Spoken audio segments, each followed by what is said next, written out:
Depois que eu passei pela Olimpíada, as coisas ficaram menores. Então, acho que eu passei pelo máximo de estresse que eu podia passar. E eu entendi que eu não queria mais encarar daquela maneira.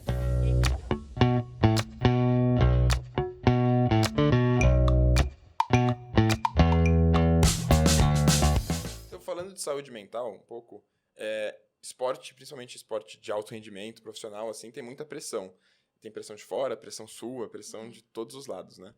É óbvio, com todas as devidas proporções do mundo. Eu, quando era mais novo, assim, eu jogava futebol, em escolinha de futebol, e naquela época eu já não conseguia lidar com a pressão, assim, porque eu ficava muito nervoso. Inclusive, eu parei de jogar campeonato e tal, porque realmente não me fazia bem, assim. Uma hora parou de ser legal pra mim e começou a ser chato, porque eu mesmo me colocava pressão, eu não gostava de ouvir o técnico me xingando. Então, assim, eu parei. E isso num nível, assim, amador do amador do amador, né? Eu quero entender pra você como que você lida com isso, se você tem uma cabeça boa pra isso, se você foi construindo isso ao longo da sua vida, assim. Eu fui construindo.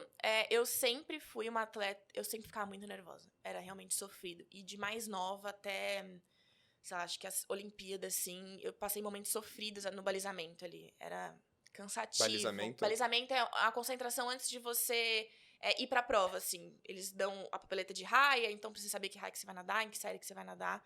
Ali chama balizamento. A gente vai pra lá antes de nadar. Aí, eu sempre ficava muito nervosa. Quando eu era mais nova, assim, a ponto de chorar. E aí, meus pais perceberam e me colocaram com um psicólogo do esporte, né? Pra eu aprender a lidar com isso. Lidei muito bem. E aí, quando eu me deparei na Seletiva Olímpica de 2021, que era, assim... Eu tinha colocado naquele momento que eu ia... 2021 era o meu ano limite, que depois eu não ia querer mais. Então, eu queria muito estar na Olimpíada. Então, eu coloquei muita pressão em cima de mim, a ponto de chorar, realmente, de ficar extremamente nervosa. Isso me fez muito mal. Eu me classifiquei. Na Olimpíada, o que eu senti lá também foi um negócio de outro mundo. É um ambiente de muita pressão. Eu coloco pressão em mim a todo momento.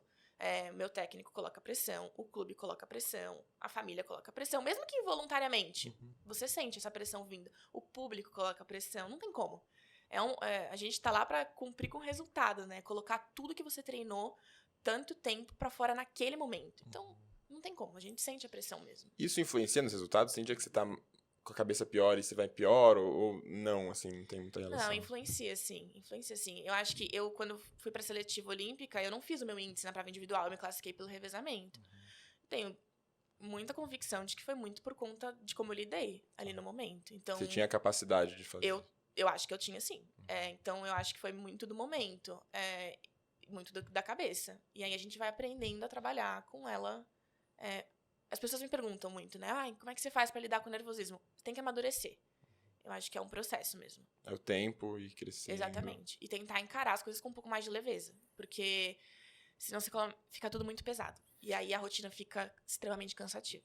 E eu imagino que passando por cada competição que você vai, cada vez que você lida com isso, você já tem um pouco mais de bagagem. E aí uma Olimpíada chega com a maior do mundo, com todos os olhos do mundo em você. Depois disso, meio que assim, né? O que mais precisa, né? Vai criando uma casca, realmente. É isso. E aí você começa a poder olhar para as meninas e para os caras que estão nadando lá fora, você acaba aprendendo alguma coisa. Então eu via que eles não estavam levando não é com tanta seriedade, mas assim, não estava tão difícil para eles estar lá. E aí você começa a pensar, putz, que estratégias que eu posso fazer para isso ficar leve para mim também. Você acha que isso tem a ver... Eu já vi você falando sobre intercâmbio, sobre fazer mais competições fora e tal. Você acha que esse intercâmbio de vocês irem pra fora, competirem, ajudaria mais nesse processo? Eu acho que sim. Acho que poder competir em alto nível fora é sempre... você acaba sempre aprendendo alguma coisa. Então, ano passado, eu fui para 2 Copas do Mundo fora. E por mais que não estivesse andando tão bem, porque a gente estava num momento de treino que talvez não era o momento ideal para dar resultado, cada queda na água eu estava aprendendo alguma coisa. Se nem que fosse, nossa, minha saída não tá tão boa, minha virada não tá tão boa, mas, putz, meu nado tá muito constante. Ou, nossa, a fulana tá fazendo dessa forma. Você acaba aprendendo de alguma forma, isso vai te dando bagagem.